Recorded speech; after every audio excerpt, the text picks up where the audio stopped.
vamos a ver un poquito que tampoco hay nada fácil, pero ahorita vamos a entender por qué. ¿Ok? Dios puede hacer todo y lo puede hacer sin problema alguno. El hecho de que Dios es todopoderoso es que se refiere a que tiene la capacidad de hacer siempre todo lo que desea. Vamos a ahondar un poquito en ello más adelante, pero es importante entender esto. Esta es la omnipotencia de Dios, a hacer todo lo que desea. ¿Ok? Ya más adelante, insisto, veremos por qué es importante esta puntualización. Charnock dice: nuestros deseos pueden ser, y lo son, más extensos que nuestro poder. Pero con Dios no es así. ¿Sí? O sea, nosotros podemos desear infinidad de cosas, pero nuestro poder no nos alcanza. Sí, no.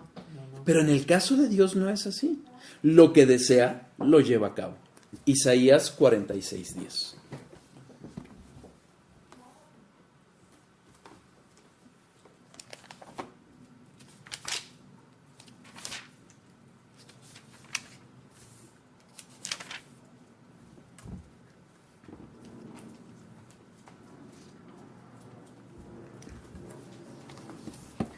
Lo leeremos desde el versículo 5 para entender el contexto. No, desde el versículo 9, perdón. Para entender el contexto y ver cómo concluye, ¿no? Acordaos de las cosas pasadas desde los tiempos antiguos, porque yo soy Dios y no hay otro Dios, y nada hay semejante a mí. Que anuncio lo por venir desde el principio, y desde la antigüedad lo que aún no era hecho. Que digo, mi consejo permanecerá y haré todo lo que quiero. Entonces, es justamente, esa es la omnipotencia, el que Él puede llevar a cabo todo lo que desea. Y lo hemos visto como opera en la creación, en el mantenimiento de la creación, en nosotros mismos, en el renacer, en la salvación misma, y lo vemos operando en todo.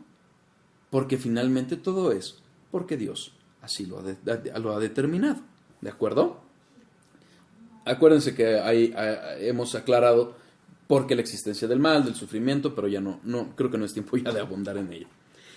Ahora, nada es difícil para Dios. Tozer dice: nada es muy difícil o muy fácil para Dios. Difícil y fácil no pueden aplicarse a Dios porque Él tiene todo el poder que existe. Esa es la razón por la que tampoco podríamos hablar de que algo es fácil. Difícil, ¿no? O sea, difícil por supuesto no, pero realmente tampoco fácil. Solo es. Solo es. Lo que Él quiere, lo hace. Y punto. Sí, no es ni fuerte ni débil. Exactamente. La medida solo es humana. Exactamente. No para Dios. No para Dios, porque Él tiene todo el poder y su poder es infinito, absoluto, no se agota, no se disminuye. Entonces, por eso es que no podríamos hablar tampoco en ese sentido. ¿Sí? Nada es más difícil para Él que otra cosa. O sea, justamente por eso, como no es ni fácil ni difícil, entonces una cosa no va a ser más fácil que otra, ni una cosa va a ser más difícil que otra. Aquí un par de ejemplos. Bueno, vamos a ver uno más. Sí. Tozer dice: Dios, quien tiene todo el poder existente, puede hacer un sol y una estrella y una galaxia tan fácilmente, entrecomillado fácilmente, como puede levantar un petirrojo de un nido. Es exactamente lo mismo. Aquí sí aplica, le da lo mismo. Pues, Ajá. pues sí. Exactamente. Porque no es medida humana, fuerte o débil. Muchas veces podemos pensar, hijo, es que ¿cómo es posible si esto es tan complicado? No, porque Dios con el solo poder de su palabra hizo todo. Todo. Sí, claro. Entonces, requiere lo mismo para Él hacer todo un universo que levantar un petirrojo. ¿Por qué? Porque tiene todo el poder. Dios ejerce su poder sin esfuerzo alguno. Y es por eso que no podemos hablar de facilidad o dificultad, sino que lo ejerce simple y sencillamente porque lo desea, lo lleva a cabo y punto. MacArthur pone este ejemplo: no es más fácil para él crear el universo que hacer una mariposa. Esa es la dimensión del poder absoluto infinito de Dios. Es su poder actuante para todo. ¿Queda claro? ¿Acaso alguien puede explicar cómo el Dios eterno infinito cupo en una célula cuando se encarnó en Cristo? Yo creo que es imposible de explicar. Es que Pero está para en Dios, está en todos lados. exacto. Pero para Dios, nada es imposible. ¿Queda claro? Entonces, no faltará quien pueda preguntar. ¿Por qué reposó? ¿Por qué qué? ¿Reposó Los 3 El días. séptimo día. el séptimo día? El séptimo día. El séptimo día. No es que se haya cansado, no es que le haya disminuido su poder. Bueno, a ¿No? lo mejor el Porque reposo dice, y tenía le que gustó- ser para su creación. Y le gustó lo que hizo. Sí, vio que era bueno. ¿Cómo? Pero Que dijiste. a lo yo creo mejor que el no. reposo es para la creación, no para... Sin duda. ¿Pero por Sí. qué hablamos de reposo? Porque Génesis dijo el 2:2. séptimo A lo día. mejor es otra interpretación Exacto. de idioma, ¿no? Es correcto. Si el reposo no es para él. Ujú. Génesis 2. 2:2.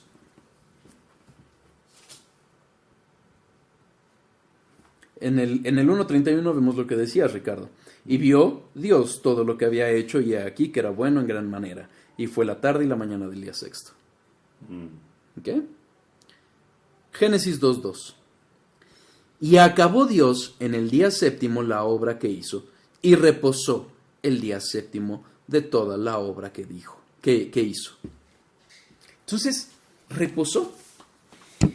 ¿A qué se refiere? Reposar es el término hebreo Shabbat. Por eso, el Sabbat. Shabbat en hebreo quiere decir acabar o hacer cesar. Eso es lo que significa. Acabó la obra, cesó de hacerla. ¿Sí? Así aplica también a descansar, pero no se usa aquí en este sentido. Fíjense, acabó Dios en el día séptimo la obra que hizo y reposó, es decir, cesó de actuar. ¿Cómo sabemos que esa es la interpretación correcta? Hebreos 4:4.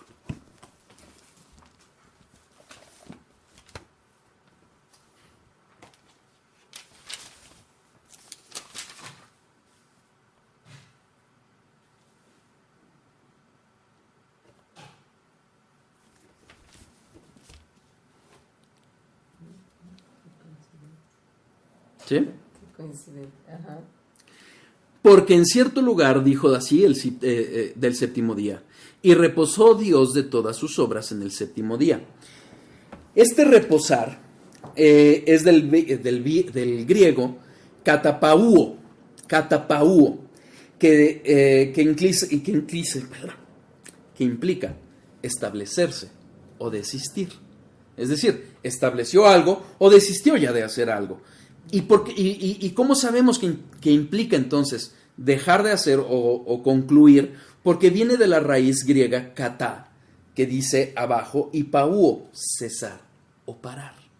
Es eso a lo que se refiere. Por eso hay un día de reposo, porque cesó, concluyó. Por eso Shabbat también significa guardar. Ya no voy a hacer acciones, ya no voy a llevar a cabo obra alguna. Ya las tuve que terminar de hacer del día 1 al día 6 y el día 7 se acaba. ¿Correcto? La Biblia reitera esta verdad. Isaías 40:28.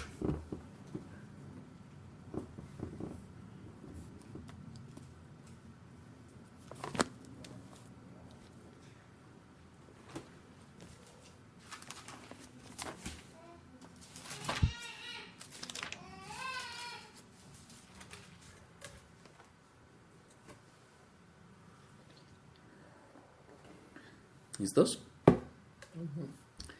¿No has sabido? ¿No has oído que el Dios eterno es Jehová, el cual creó los confines de la tierra? No desfallece, ni se fatiga con cansancio, y su entendimiento no hay quien lo alcance. Entonces, Dios no necesitaba reposar en el sentido que nosotros lo entendemos, que es descansar. ¿Por qué? Porque Él no desfallece ni se cansa. Su poder es infinito, no se reduce, no se acaba. ¿Qué es lo que iba a pasar? Y esta es la parte donde tú dijiste, esto era para el hombre. Sí, la creación era un modelo para el hombre. 6 días de trabajo, un día de reposo. Un día de reposo no en el sentido de reponer fuerzas, aunque sí un poco en ello, sino en el sentido de rendir ese día a Dios. Éxodo 20.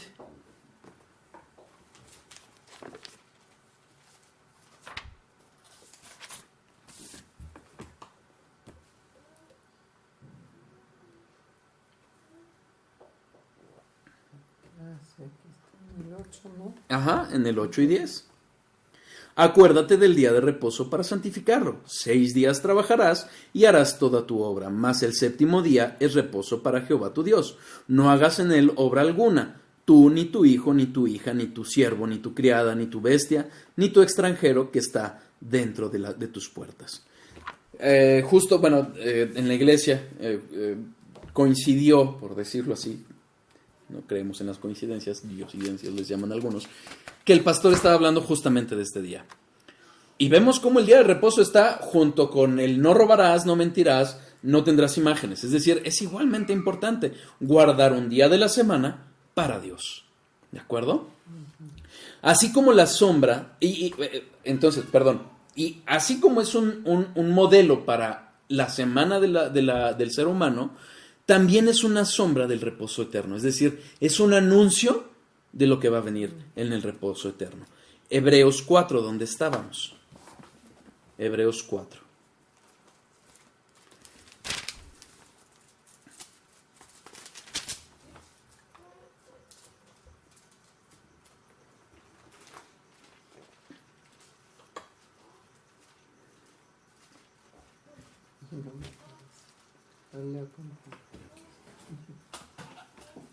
¿Sí? Versículo 3. Pero los que hemos creído entramos en el reposo, de la manera que dijo, por tanto juré en mi ira, no entrarán en mi reposo, aunque las obras suyas estaban acabadas desde la fundación del mundo. Porque en cierto lugar dijo así del séptimo día, y reposó Dios de todas sus obras en el séptimo día. Y otra vez aquí, no entrarán en mi reposo. Por lo tanto, puesto que falta que algunos entren en él, y aquellos a quienes primero se les anunció la buena nueva no entraron por causa de desobediencia. Otra vez determina un día, hoy, diciendo después de tanto tiempo, por medio de David, como se dijo, si oyereis hoy su voz, no endurezcáis vuestros corazones, porque si Josué les hubiera dado el reposo, no hablaría después de otro día. Por tanto, queda un reposo para el pueblo de Dios, porque el que ha entrado en su reposo también ha reposado de sus obras como Dios de las suyas. Entonces, este anuncio, este día de reposo no solo nos indica nuestro día a día, sino también este reposo eterno. Por eso, este día de reposo es una evidencia o es una señal para el mundo del pueblo de Dios. Quien reposa ese día está anunciando justamente también una parte o en alguna forma esa devoción que tiene para Dios y por ende esa fe que realmente tiene. ¿Sí? Ahora, es importante aclarar, como dice MacArthur, si Dios hubiera descansado, todo se hubiera arruinado. ¿Por qué? ¿Se acuerdan cuando vimos que en la creación es su poder el que crea todo, pero también es su poder el que lo sostiene? Sí. Si Dios hubiera descansado, o sea, dejado de obrar, como dice la palabra, hoy trabajo porque mi padre también trabaja, si dice Jesucristo, si él hubiera dejado de mantener todo se hubiera acabado. Él es el sustento de la creación. ¿Ok? Entonces, por eso hay que entender lo que realmente se refiere a ese reposo. ¿Queda claro? ¿Qué concluimos de todo esto que hemos venido hablando, de las características de Dios, del poder de Dios, de cómo opera, cómo es la fuente, cómo Él otorga el poder, cómo Cristo lo manifiesta, cómo no hay nada difícil? Básicamente como empezamos, Dios puede hacer lo que Él quiere. Esa es la omnipotencia de Dios. ¿Ok? Entonces, para poder avanzar y para poder concluir este tema, nos faltan 2 puntos. 1, la pregunta con la que iniciamos este atributo, ¿recuerdan? ¿Hay cosas que Dios puede no hacer? ¿Que no puede hacer, Dios? Puede hacer todo, pero no puede dejar de ser lo Dios. Que nos dijo Hernández, sí. no puede, dejar de todo. ser Dios. Sí, porque vamos a analizar por qué. Dios no puede dejar de tener poder. Exactamente. ¿No? Hay cosas que Dios no puede que hacer. Dios no puede hacer. Por eso es importante entender la omnipotencia